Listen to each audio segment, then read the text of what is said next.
Êtes-vous prêt pour l'impact? C'est la question que je pose chaque jour à une personnalité qui compte dans notre économie. 26 minutes de grand entretien aujourd'hui avec Christophe Cogniet. Bonjour. Bonjour. Le président de GSF, entreprise fondée en 1963 par Jean-Louis Noisier. 43 000 collaborateurs aujourd'hui, 162 établissements en France et filiales à l'international et un chiffre d'affaires 2024 de 1,380 milliard d'euros. Ça débute donc en 63 dans un petit bureau de la rue de Trévise, dans le 9e arrondissement de Paris, et aujourd'hui, c'est 43 000 collaborateurs. C'est quoi le fil, le fil conducteur ou le fil rouge de cette histoire?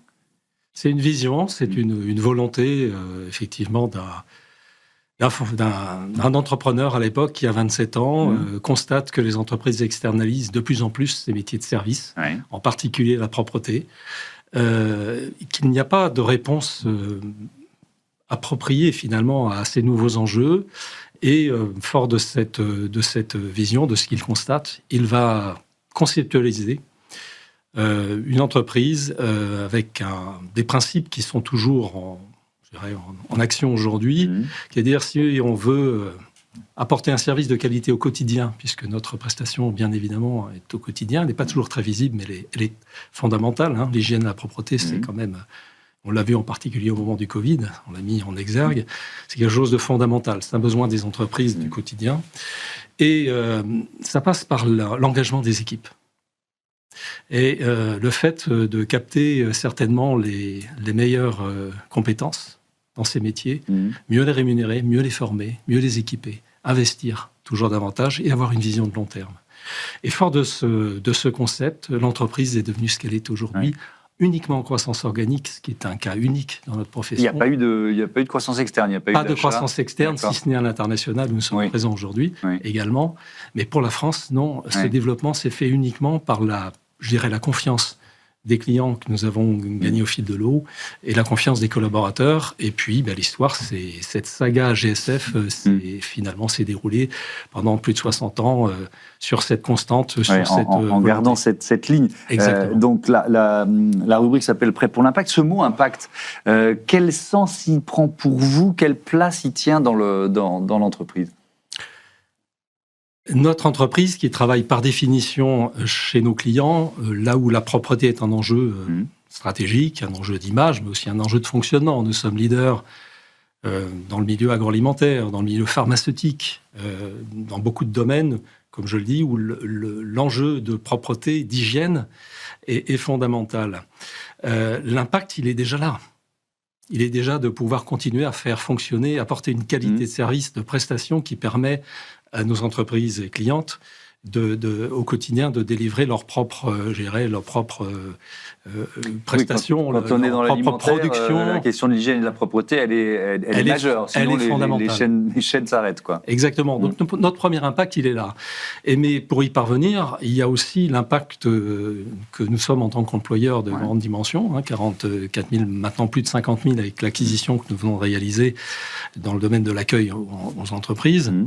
C'est évidemment un impact avant tout social, mais depuis plus de 20 ans maintenant aussi une attention à l'impact écologique comme on l'appelait à l'époque, maintenant l'impact environnemental, avec la volonté toujours d'être aux côtés de nos clients qui se préoccupent de plus en plus, et qui le faisaient déjà à l'époque, je parle d'une vingtaine d'années, de ces questions. Oui, avec une certification Bicorp obtenue par GSF, c'était il y a un an. Alors, c'est la certification qui est sans doute la plus exigeante. Ça a demandé combien de temps et d'énergie pour obtenir le Bicorp?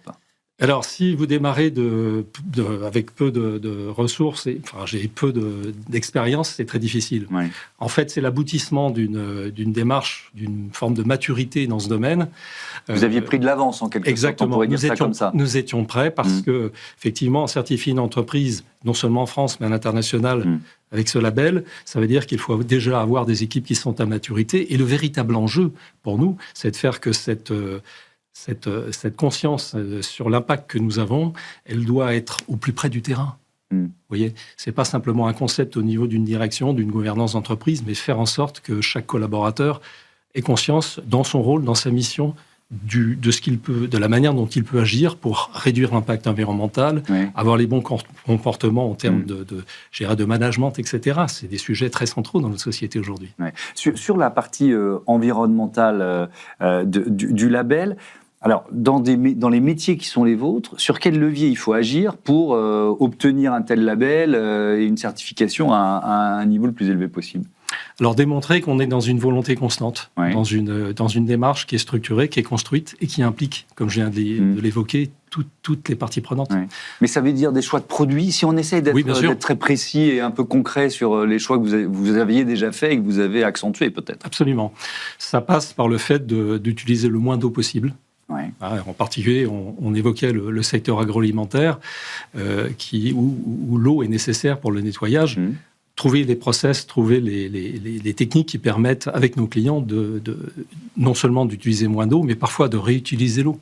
Le réemploi de l'eau, c'est utiliser des matériels que l'on va, dans certains cas, recycler et aussi réutiliser, je cherche le terme, mais limiter au maximum tout ce qui peut être vecteur de déchets.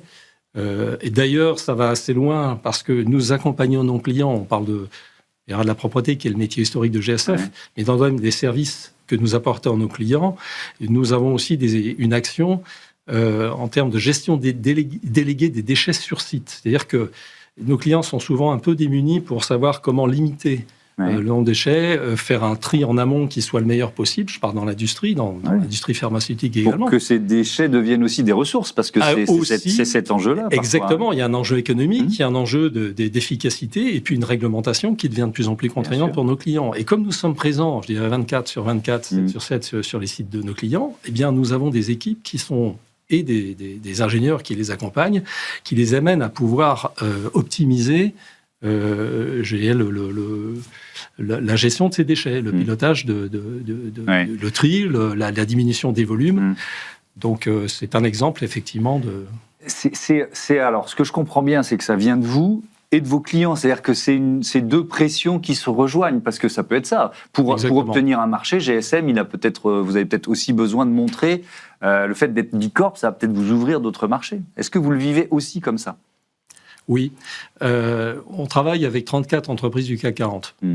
Donc, je dirais que l'enjeu de la propreté et des services plus largement, parce que ces clients veulent de plus en plus confier des services qu'ils ne veulent plus assumer avec leurs propres équipes, pour lesquels ils recherchent des partenaires capables justement d'apporter ces solutions de services sur site, comme on les appelle, et qui mieux qu'une entreprise qui a une belle réputation, qui est présente au quotidien, qui a des équipes managériales qui ont démontré leur savoir-faire, qui mieux que nous pour assumer cette collaboration, cette structuration des services en complémentarité de ce que nos clients faisaient auparavant. Mais ça veut dire que à côté de votre efficacité économique, du coût de vos prestations, à côté de la qualité du travail qui va être effectué par vos équipes, cette certification, c'est un des piliers d'un appel d'offres, d'une certaine façon ? Oui.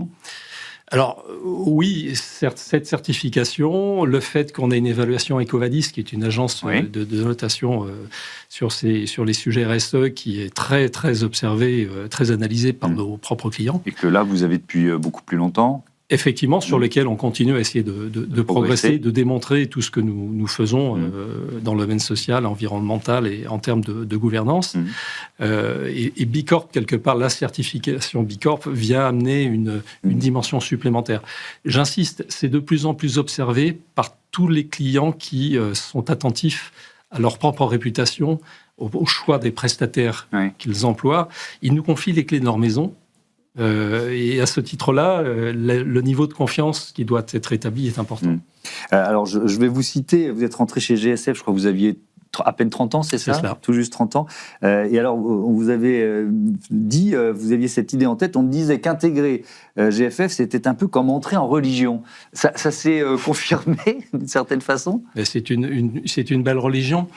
C'est une entreprise qui offre l'opportunité à ceux qui ont le courage de se lever tôt le matin et qui aiment les relations humaines, d'exprimer, je dirais, toutes les possibilités d'une entreprise, qu'offre une entreprise de croissance, de service. Et c'est une très très belle entreprise. Elle a une très forte image, grâce à cela d'ailleurs, une grande fidélité de ses collaborateurs. La différence par rapport à toute l'offre qui existe, c'est l'engagement des collaborateurs.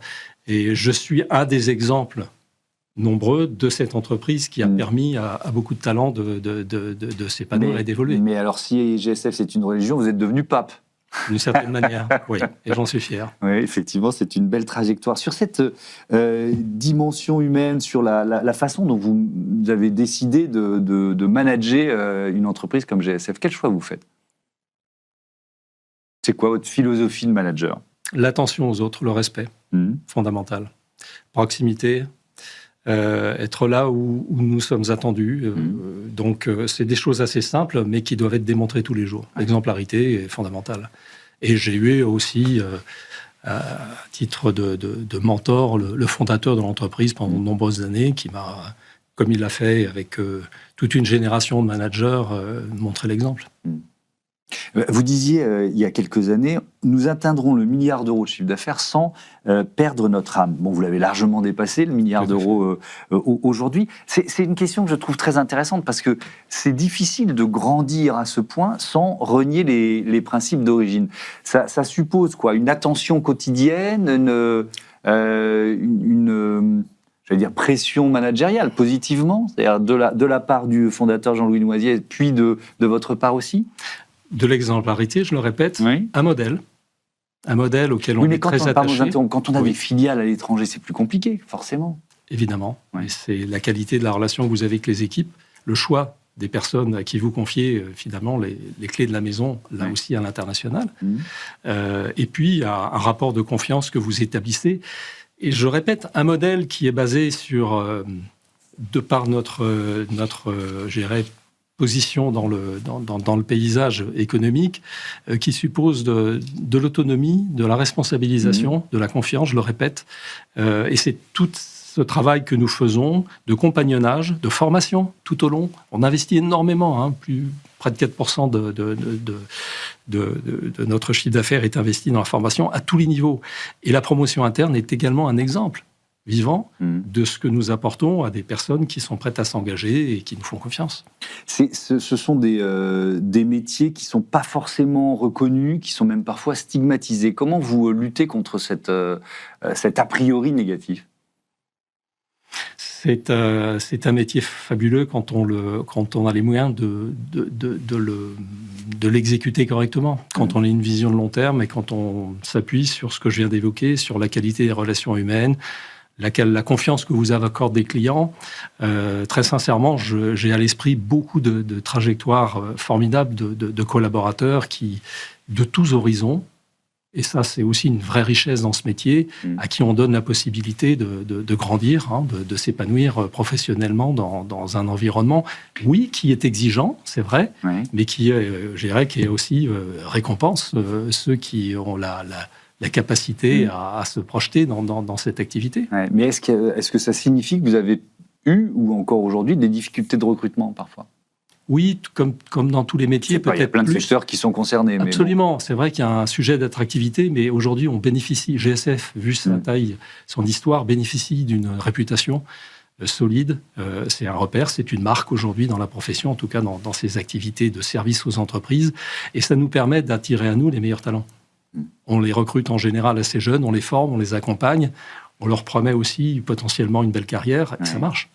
Ce sont des métiers où on rentre dans l'entreprise le plus souvent sans diplôme? On a des candidats qui quand viennent... on a bientôt 50 000 collaborateurs, forcément, il y a une gamme de métiers qui est très vaste. Mais les métiers, j'allais dire, de base, c'est absolument pas péjoratif dans mon esprit. Mais les métiers d'agent d'entretien, tous ces métiers-là, on n'a pas de diplôme. Est-ce qu'il y a des difficultés qui sont des difficultés de formation que vous êtes obligé de proposer à vos salariés dès le début, finalement, pour qu'ils s'intègrent à une entreprise, pour qu'ils soient efficaces, Tout dépend du niveau auquel vous recrutez vos collaborateurs. On a des profils de toute nature, de tous horizons, de toute expérience, de tout âge. Et ça, c'est une des vraies richesses de ce métier. On va surtout s'attacher à comprendre quelle est la personnalité. Est-ce que c'est quelqu'un qui a un savoir-être, une personne qui a un savoir-être, des comportements qui sont en adéquation avec ce que l'on veut offrir comme service, et pas seulement dans le domaine de la propreté, mais aussi de plus en plus de services sur site. Donc la notion comportementale est fondamentale. Et après, on va accompagner, on va former ces équipes. À ce titre, on peut considérer qu'on est vecteur d'intégration, de promotion sociale, d'ascenseur social, comme on dit aujourd'hui, qui est très important. Et c'est aussi très, très riche et très intéressant, comme dans notre vision. On parle d'impact. Mais là, je peux vous assurer qu'on a un impact dans la durée qui est tout à fait significatif et parfois sous-estimé. Ouais, un impact social et sociétal. Complet. Ouais. Oui. Avec une diversité naturelle,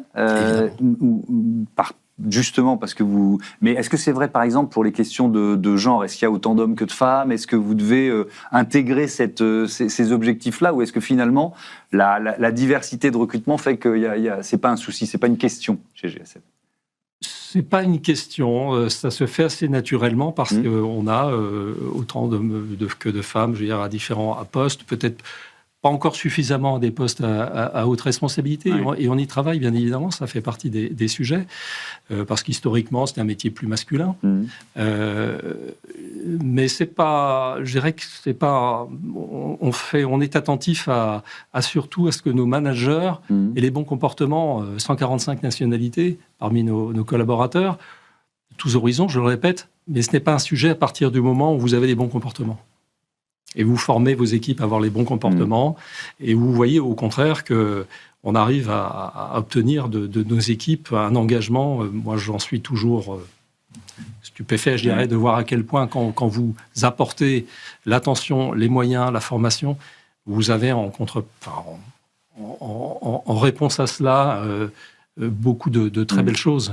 Et si GSF en est là aujourd'hui, c'est en partie et certainement surtout grâce à cela. Ouais. Alors vous disiez, sont des métiers que les salariés de vos clients ne voient pas forcément à l'œuvre. On est souvent dans cette question d'horaire décalé, qui est une vraie question d'ailleurs, parce que ça veut dire des temps de transport qui sont parfois compliqués pour vos salariés, ça veut dire des débuts de mission qui peuvent être très très tôt le matin ou même au milieu de la nuit. Comment vous essayez de les accompagner face à ces difficultés-là qui sont intrinsèques d'une certaine façon? Effectivement, il y a cette question qui a toujours existé du décalage, des horaires fractionnés. Alors, le fait d'avoir aujourd'hui la taille que nous avons nous permet de compléter les horaires, d'avoir des personnes qu'on peut employer à temps plein. Nous travaillons avec certains de nos clients avoir une prestation qui est plus sur on va dire, pas d'horaire, enfin pas de coupure, de travailler plutôt en horaire en journée. Faut-il que cela... Voilà, ce soit accepté, mais c'est des solutions. C'est parfois compliqué, mais en fait, c'est juste un changement d'état d'esprit aussi. Ça dépend des entreprises et des clients, mais enfin, nous, ici, ça nous gêne pas de voir passer d'un prestataire extérieur qui vient, par exemple, récupérer les poubelles en journée. Ça ne posera pas de problème. Voilà, il faut le construire avec son client. Et ça, c'est effectivement quelque chose qui permet d'avoir une vie plus simple, meilleure pour nos collaborateurs qui sont dans la propreté. C'est pas encore dans les mentalités. 40% de l'activité dans les pays nordiques se fait sous cette forme-là. Donc, dans vos métiers? Oui, bien sûr. Donc, on a encore du chemin à parcourir. Nous c'était assez faible, je dirais 5-10%. Vous avez des grandeurs d'ordre public qui essayent de pousser dans ce sens-là. Mais il y a un vrai travail de fond à continuer de faire. Après, et ça, c'est vous qui devez le faire? C'est-à-dire, c'est vous qui devez convaincre vos clients d'une certaine façon? Oui, c'est à nous de leur montrer que c'est pas simple, mais que c'est possible à partir du moment où on le fait ensemble.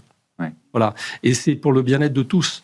Et en particulier, la question des ressources se posera dans les métiers de service en général. Trouver les bons profils et les amener à rendre le service attendu, ça passe par un accompagnement et pour lequel on n'aura pas forcément toujours les bonnes ressources. Donc, tout le monde a intérêt finalement à investir sur ce sujet pour le bien-être des collaborateurs chez le client. Il ne vous a pas échappé qu'aujourd'hui, les grands donneurs d'ordre essayent de faire revenir les collaborateurs sur site, qui parfois s'en étaient éloignés avec je dirais, le télétravail. Et l'enjeu de la qualité de l'environnement de travail, on parle là aussi d'impact, et côté client n'est pas à sous-estimer. Et nous accompagnons des clients dans les solutions de service, non seulement alors, la propreté, on parle de l'accueil, on parle de la manière dont on va gérer les irritants sur site, la petite maintenance, tous les petits services finalement. C'est un ensemble de choses que vous pouvez piloter pour lequel le client attend de votre part effectivement les bons comportements, les bonnes attitudes pour faire revenir au bureau, pour faire revenir les collaborateurs qui, parfois, ont un petit peu de difficulté à revenir. Ouais. Je reviens sur ces horaires décalés. Oui. Est-ce qu'il arrive souvent qu'il y ait certains de vos collaborateurs, de vos salariés, qui finalement arrivent au travail sans avoir pris de petit déjeuner, sans avoir mangé, le ventre vide? Et est-ce que vous intégrez ça, finalement, à votre politique RH? Alors, ça arrive. Nous avons mené des actions dans un certain nombre de régions sur la possibilité d'apporter notamment des fruits secs avant la prestation. Et on a aussi une politique d'échauffement avant la prise de poste pour limiter... D'échauffement physique, oui, quelques minutes avant la prise de prestation.